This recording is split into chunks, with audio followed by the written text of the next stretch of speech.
22 minutes after 5 o'clock here in Central Virginia, 5:22 on the clock on the wall. I'm Coy Barefoot. You're listening to Charlottesville Right Now. It's News Radio 1070 WINA. Thanks so much for being here. Happy Tuesday. Let's rejoin our conversation with Republican blogger Rick Sincere. He's online at ricksincere.com. So this really bombshell of a story hits yesterday, just a few weeks before the Republican primary on June 8th. A district-wide primary. Voters go to the polls and choose the Republican candidate who will run against Tom Perriello in November.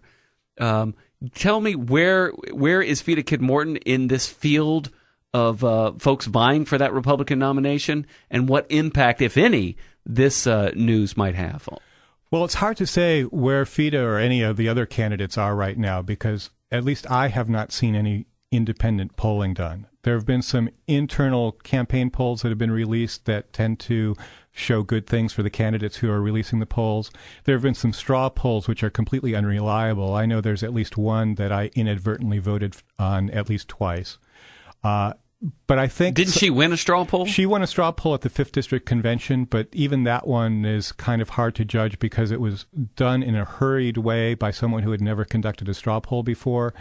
Obviously, she claimed to have won, but the question is... how much stock do you put in that? Yeah. How many people left before the poll was complete because it was a long way to drive home and things like that. But in any case, I think that this article can hurt her.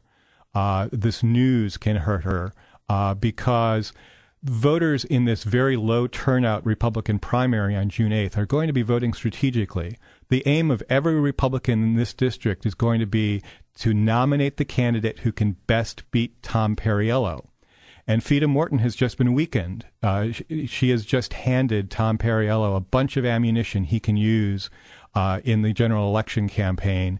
And I think a lot of very intelligent Republican voters, even if they like Feda's positions on the issues and think she would be a good candidate under other circumstances, will decide to make her their second choice and vote for somebody else. Because this weakens her in her potential race against Perriello. Precisely. The Republicans are very hungry to win this seat back.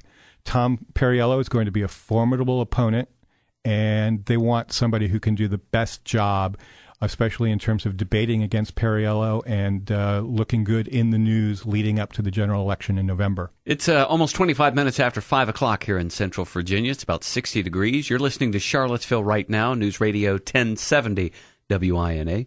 We're talking live with Republican blogger Rick Sincere online at ricksincere.com. Rick, do you think whoever wins the nomination, the race, this election against Perriello in the 5th District coming up in November, I'm curious how dirty you think this is going to get. I don't know how dirty. Let's compare it to the race against Virgil that just happened. I think Virgil Goode would still be in Congress today if he had not run the kind of campaign he did 2 years ago. Kristen Schoenwald, the former chairman of the Albemarle County Republican Party, pointed out at the district convention that Virgil was running ads accusing Tom Perriello of being a New York lawyer. And the next day, Tom's father was on the air saying, hey, I've been the doctor to all your kids, and Tom grew up here. And Tom did grow up here. And Virgil Goode was trying to put something across that was blatantly false, and it backfired. It backfired badly on him. It might have worked in the southern part of the district where people didn't personally know the Perriello family, but it certainly didn't work in the Charlottesville area where the bulk of the voters are. Yeah.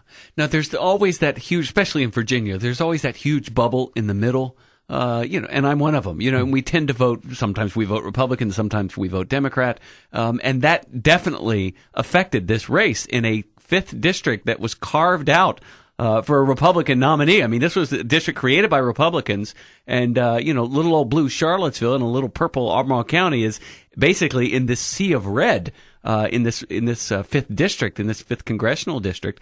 And so, what do you think those swing voters in the 5th district? How do you think they might be looking to vote this November? Well, one thing to keep in mind is that even though Tom Perriello won the election 2 years ago by about 730 votes, John McCain carried the district in the presidential race. This is a Republican district, and I think because of Tom Perriello's votes on health care, on cap and trade, on the stimulus package, which all go against the grain of Republican and conservative voters in the 5th District, he's going to have to defend that, and I don't think that he can successfully do that. This is a race that is Tom Perriello's to win, not to lose. We're talking with Republican blogger Rick Sincere. We're going to take a break for local news and weather and continue this conversation with your calls at 977-1070. Rick, when we get back, I want to hear from you who you think is the Republican nominee currently in the field that stands the greatest chances of beating Tom Perriello. That coming up in just a few minutes.